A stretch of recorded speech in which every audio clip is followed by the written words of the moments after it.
Hi everyone, buenas tardes. My name is Karina Ramirez Velasquez.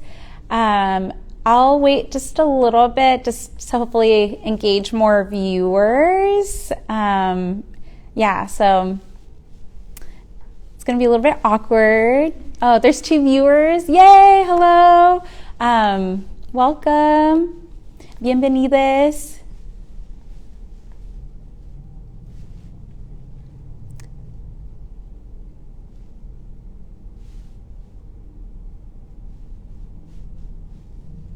Okay, there's 3 viewers now. Yay! Welcome, bienvenidos. My name is Karina, and we'll start with the Instagram Live interview in a bit. I just want to give time for a little bit more viewers before I start talking.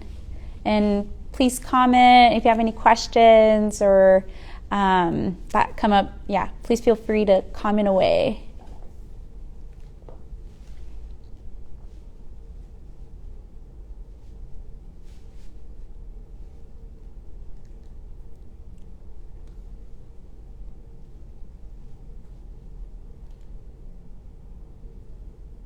Adjust this for a second. Okay.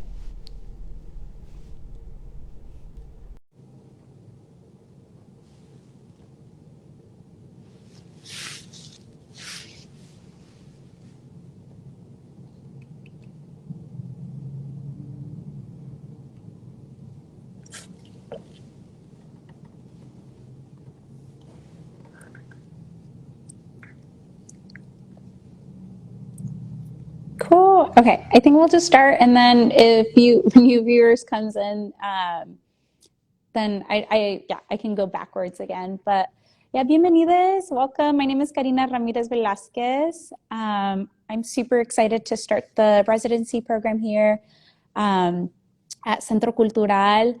A little bit about myself. So by day, I am a teacher at Alder Creek Middle School. I teach Spanish language arts to 7th and 8th graders. So I teach literature, reading, writing, life skills. And so that's what I do during the day. And as my mom will call it, my professional hobby. My other passion is dance. So I've been dancing Ballet Folklorico since I was in elementary school. It started with Perla Rodriguez, who I think is the principal at Echo Shaw now, but she was a teacher in Cornelius Elementary School. And she started Ballet Folklorico there, and that's kind of where it started. And then I did it in middle school with Lo Nuestro with Manuel Ramos.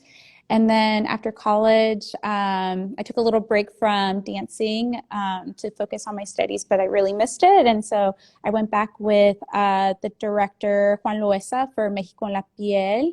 And then I'm in 2 groups, 2 adult groups with the director, Gabriela Guerra. She is the director for El Ballet Folklorico Academia Gabriela, which I highly recommend joining. As you could tell, I grew up in Cornelius. This is my hometown. My family's still here, but currently I'm living in Portland, Oregon. But yeah, that's a little bit about me. Now I'll get more into my project that I'm partnering with Centro and Yasmin. So my project is to combine a little bit of the 3 things that I'm really passionate about, which is dance, ballet folklorico, specifically writing. I love writing, I love reading, and the third one is theater. And so I was like, how can I combine all of these 3 things that I really love, and centering the queer experience? That's a little bit part of my identity. My pronouns are they, she. I'm a non-binary femme. And to combine all my identities and intersectionalities, my hope with this is that I can challenge myself as an artist, not only elevate Ballet Folklorico, specifically Ballet Folklorico de México, but elevated in a way that has more theater storytelling, and just a way where young and old, or just like queer Latinx people can feel validated and heard through the story that I hope to tell through dance. And so Yasmin is going to help me create this play, the short play about this student who's in middle school, going through kind of like an identity, gender, sexuality, just experience. I think middle school is kind of the time where we start questioning things in good ways, of like being rebellious, of like, why is it like that? Why can't I do this? Especially in my story, I grew up in a very strict Catholic religious home. And I had all these questions about my identity, of feeling that there is something wrong with me, but there is nothing wrong with me. But it was through dance and theater and reading where I really felt like that was where I felt like my most self. And also at times also very oppressed. In dance, at least in Ballet Folklorico traditionally, it's very binary. There's like these, roles, like this is what the men dance, this is what the women dance, like this binary kind of perspective. But I think dance challenges that.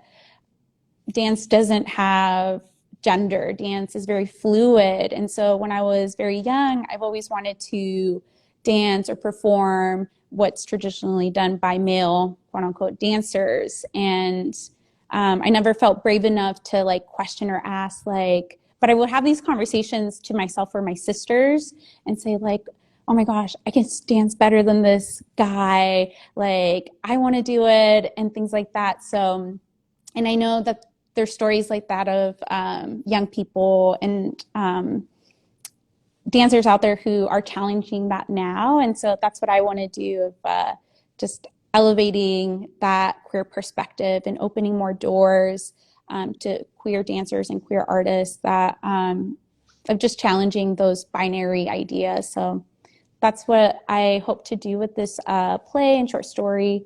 But yeah, and that's kind of it. That's just the idea of it. So I hope that you can join and participate and watch in December 3rd. So I'm really excited about presenting what Yasmin and I are working on. But I know there's some questions that you all are asking. The viewers, if you have more questions that you want, please comment in the little comment box, and and I will answer them too. So yeah.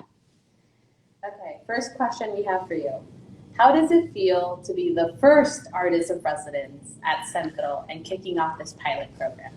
Yeah, so the question was, what does it feel to be the first artist to be kicking it off here at Centro? It feels really cool. I feel really excited about being the first, and also too of just like being the first means there's a lot of learning opportunities, and for all parties, for myself, for Centro. And so I'm really excited to do this and just like pave the way for other artists to find a space here in Centro Cultural. I'm really excited. It feels a little bit daunting too, because I'm always like, what if it fails? What if it's lame and no one shows up? Like fears, when you have a birthday party when you're little, right? And no one comes to your birthday party. But I know that's not going to happen because y'all are going to show up. But yeah, it a lot of emotion. So, but mostly just really excited and very honored. Mm-hmm. With that, what does it mean to be doing work kind of specifically with Centro and, this area that I know, has traditionally been home? Yeah, I think, can you repeat it again? Yes. Within that, like, what does it mean to specifically be with Centro here in this area, kicking off, work in an area that you consider home? Yeah, I think it means that Centro is changing for the better. I think it means that that Centro is just like willing to go because I think when people think of Centro, they don't think of the arts or performing. At least that's not what I thought. Because I live here in Cornelius, like my house is like 5 minutes. My parents' house is like 5 minutes away. We've have been my parents have been active folks. We've used Centro's services and stuff like that. So it's mostly like helping like agriculture, people in agriculture, the community, the Latinx community, or the Latino community. I know Latinx is not new, but new to some.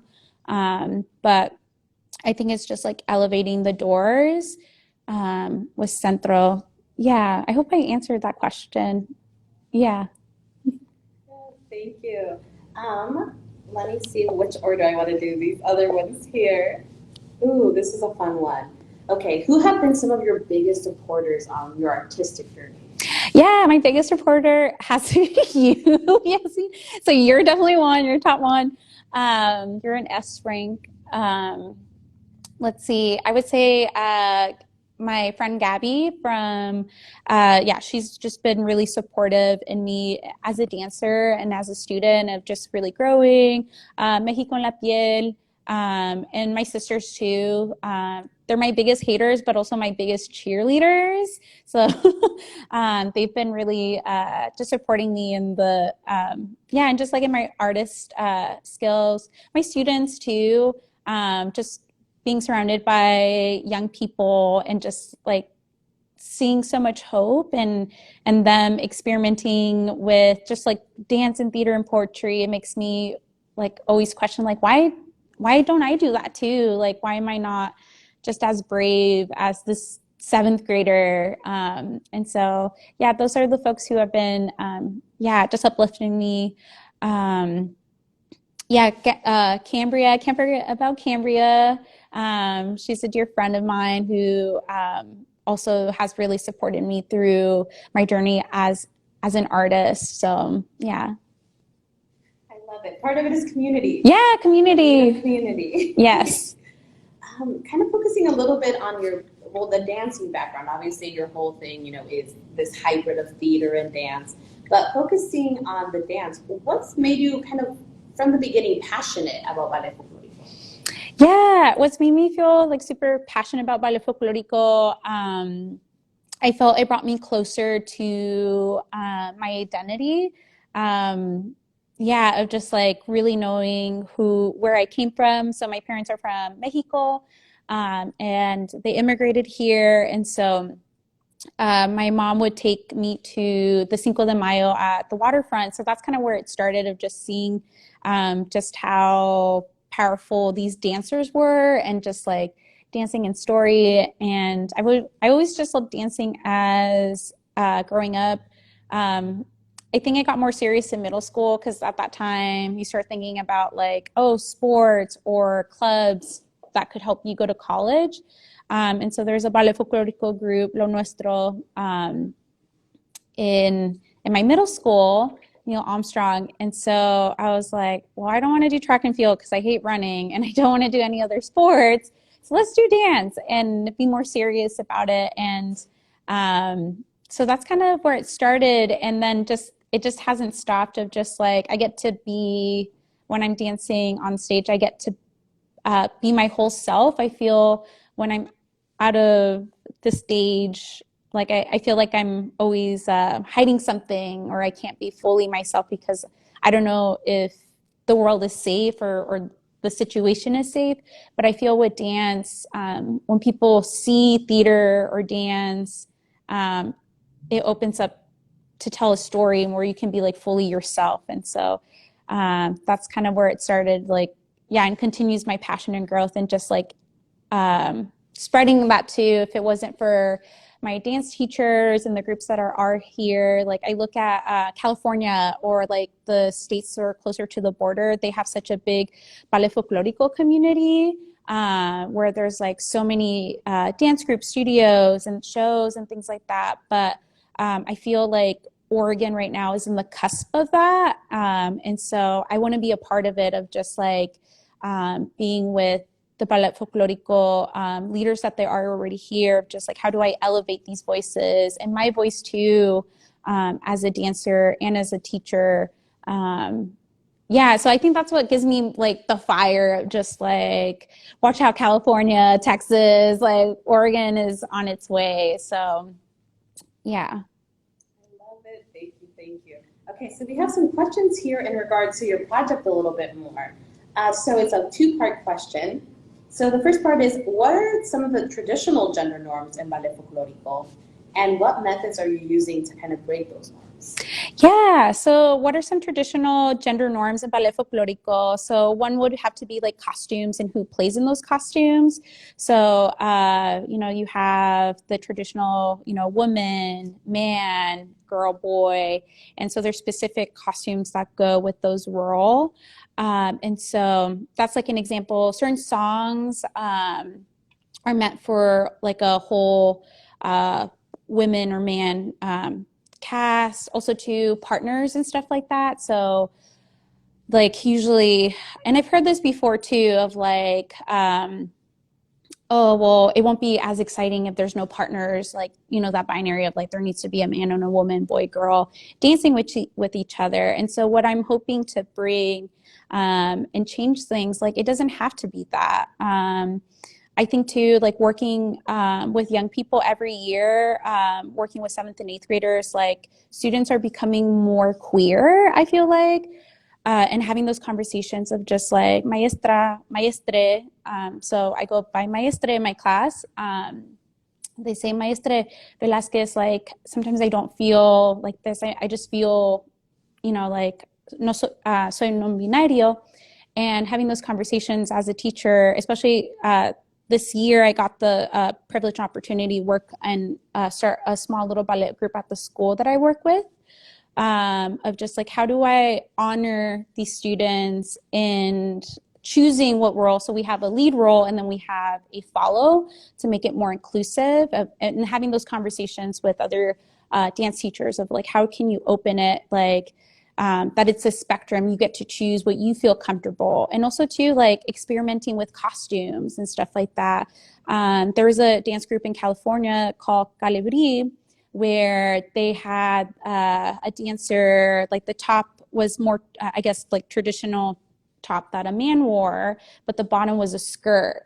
And so just like challenging those ideas where it still honors and elevates and tells a different story. There's also a ballet folklorico group. I forgot their name, but they're so beautiful. Where it's like drag. It's ballet folklorico, and most of the dancers identify as men, and there's non-binary dancers. But it's really cool of just saying like drag ballet folklorico, and just like how can we bring that here and inspire people to start a group. Also, if you want to talk to me, if you do want to do that, because I'm so down. Or like doing king. King is a type of drag where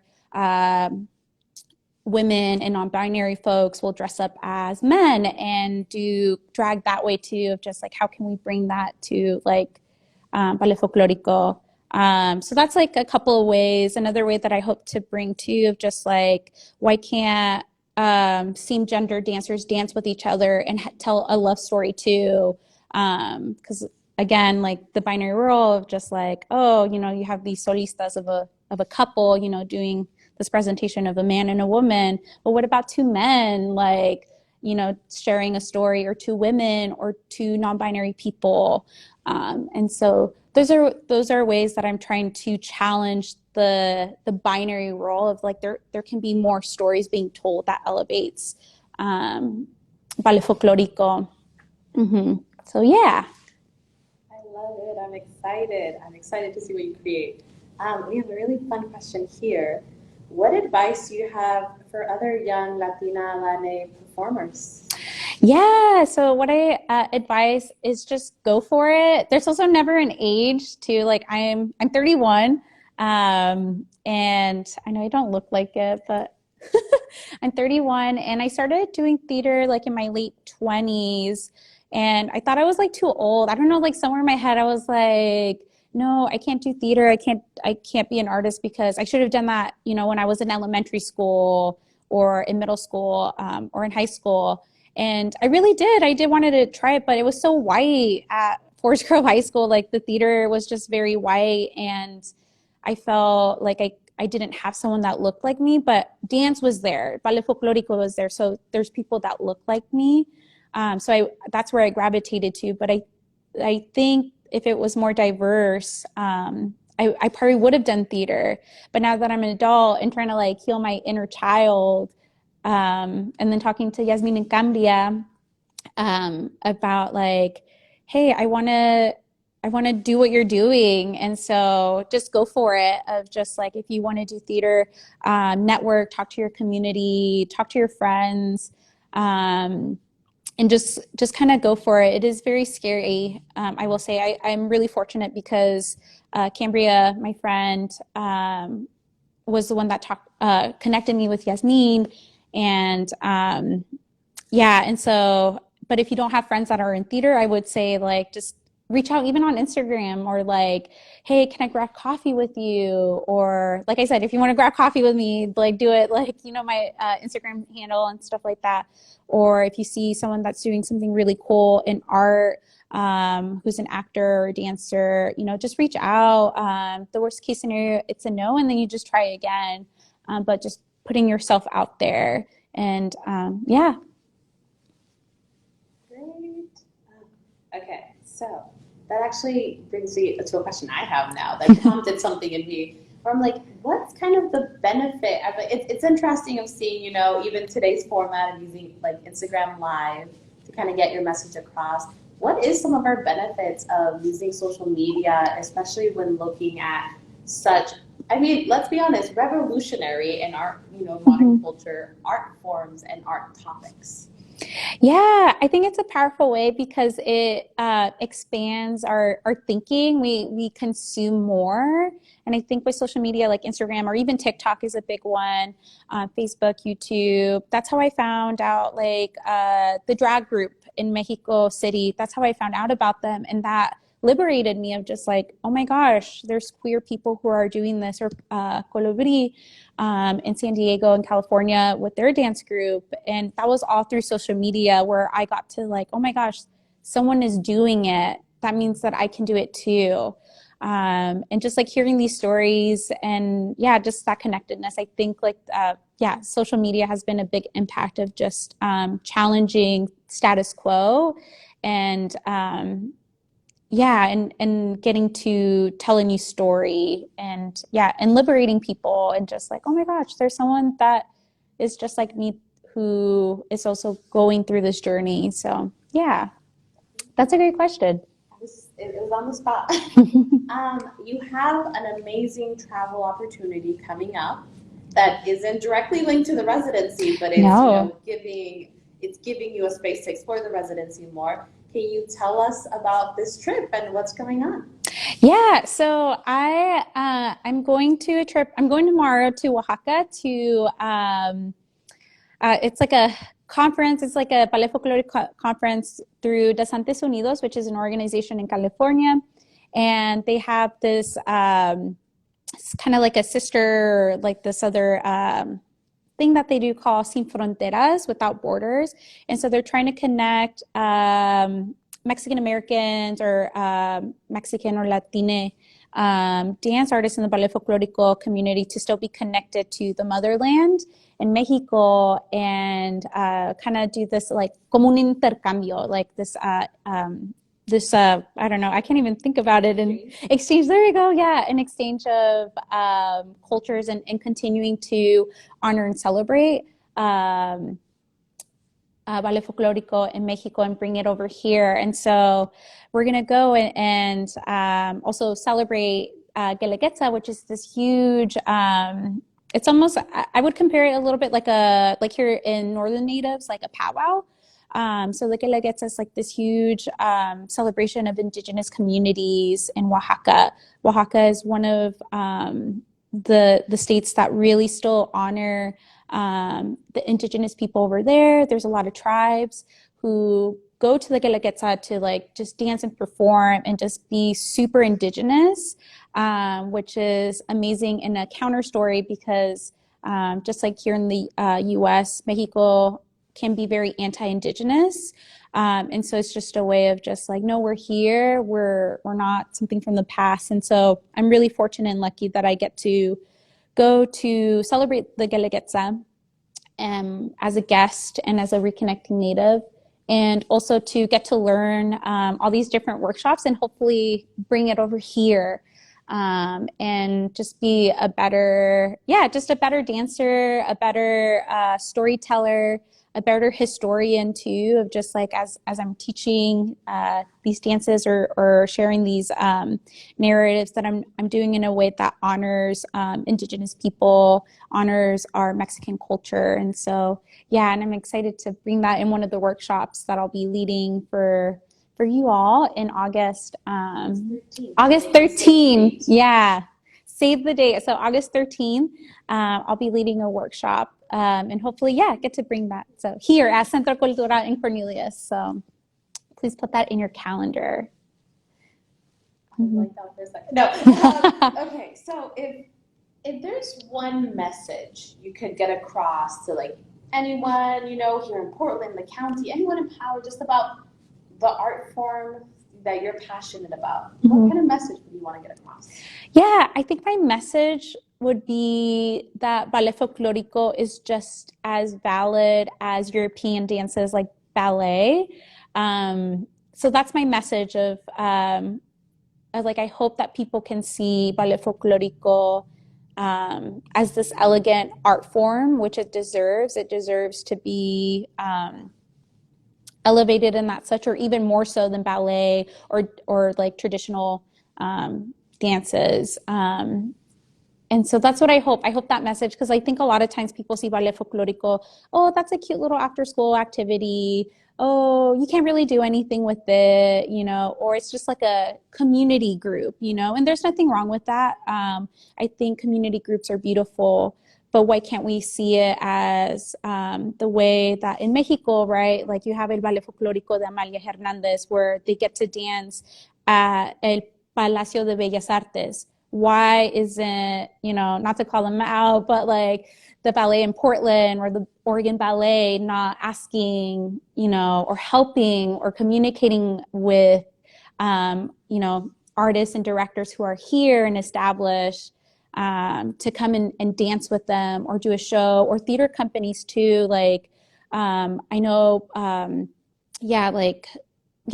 just that's what I hope of, just like really evaluating, not just only Ballet Folklorico, but also like dances from like cultural dances. Like, why are our ethnic cultural dances seen less than and only asked to do, community dances? Like, why can't we have a space in the theater and do shows? And, and that's happening in California, Texas, again, in these border states.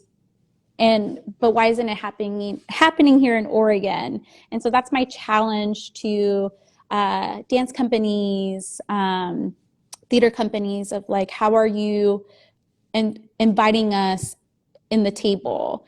So that's kind of like, I can go more in details, but that's my message of just like, how can we get more involved? And if not, that's okay, because we're going to create our own table too. So, we'll do a whole other live just about that. Yes. We'll get more artists. We'll do a little panel discussion, and we'll keep that conversation going. Yes.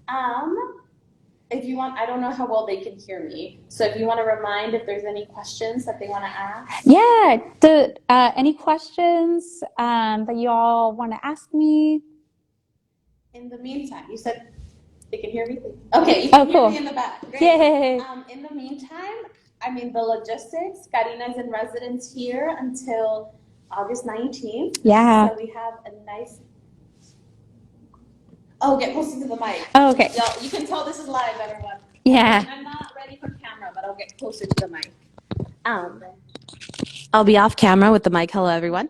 Karina will be in residence here at Centro Cultural as our kickoff for our pilot residency program until August 19th. Leading up to that, we are going to have some opportunities to showcase their work and for you to kind of collaborate.